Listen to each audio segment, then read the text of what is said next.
გერმანიის კანცლერმა ფრიდრიხ მერცმა განაცხადა, რომ უკრაინას შესაძლოა რუსეთის სასარგებლო ტერიტორიის დათმობა მოუწიოს იმისათვის, რომ ევროკავშირში გაწევრებისთვის გზა გაეხსნას.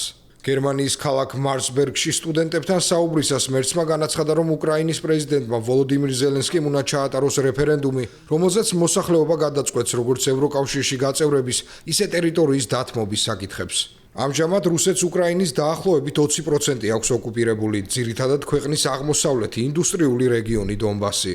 გერმანიის კანცლერის თქმით, გადაწყვეტილება მხოლოდ უკრაინის მოსახლეობამ უნდა მიიღოს და რომ ახლა უმნიშვნელოვანესი მათთვის ძალაუფლების დაბრუნებაა.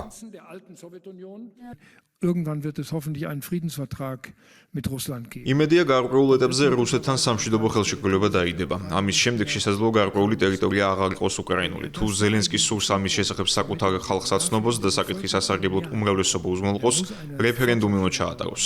მან ასევე უნდა აუხსნას ხალხს, რომ ამით ხალხს ევროპისკენ უხსნის გზას.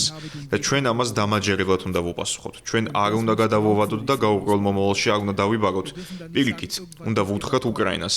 დიახ, არსებობს კონკრეტული გზამკვლევი, ეტაპობრივი პროცესი იმისა, თუ როგორ შეგიძლიათ ევროკავშირში გაწევრება და ეს არის პირველი ნაბიჯები. ნაბიჯები, რომლებიც სანდოა, შეუქცევადი და საბოლოოდ ევროკავშირში სრულ წევრობამდე მიგვიყვანს. Und die letztendlich in die Vollmitgliedschaft in der Europäischen Union führen. კიევის ევროკავშირში გაწევრების პროცესს ბოლო 2 წლის განმავლობაში უნგრეთის ნაციონალისტი პრემიერ-მინისტრი ვიქტორ ორბანი ბლოკავდა. ორბანის ბოლოდროინდელმა მარცხმა პიტერ მადიართან იმედი გააჩინა, რომ უკრაინის გაწევრების პროცესი მალე გადავა შემდეგ ეტაპზე. თუმცა მერცმა დასძინა, რომ არც გადაჭარბებული ოპტიმიზმია საჭირო, რადგან უკრაინის ინტეგრაცია დამოკიდებულია მშვიდობაზე, კანონის უზენაესობაზე, რეფორმებსა და კორუფციასთან ბრძოლაზე. გერმანიის ლიდერის თქმით, გაწევრებასთან დაკავშირებით ზელენსკის მიერ შემოთავაზებული თარიღი მომავალი წლის 1 იანვარი არარეალურია.